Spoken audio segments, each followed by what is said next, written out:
One of the things, though, that I think is important is the degree of involvement in the game, the movie, or whatever.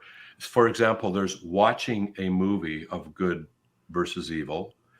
There's watching, and even sorcery and wizardry and so forth. So what is the difference between, say, Lord of the Rings, which was written by a Christian, J.R. Tolkien? What's the difference between that and watching some horror movie on, or reading some horror book that you can't sleep for about 6 days afterwards and you're terrified? So what's the difference there? So there's different levels of involvement. One is just observing, book, movie, game. Then there's, what do I got here? Semi-involvement.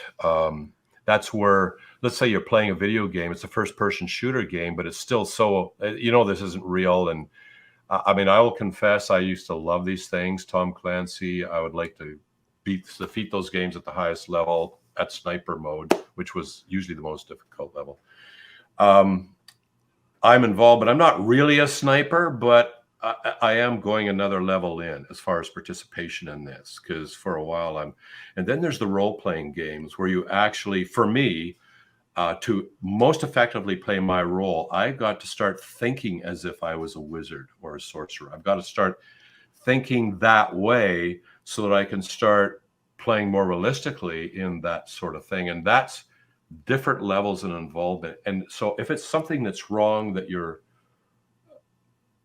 just observing, and then something comes along and solves that problem, is a lot different from if you're actually doing a role play game where you are imagining that you are that entity, whatever it might be. And if that entity is outside of what God says is good and wholesome and right, personally, I just don't want to be involved in that, simply because I have tasted beauty and what God offers over there. And I've had a lot of exposure to things that are wrong in this world. I've seen stuff, and I don't want anything to do with it anymore.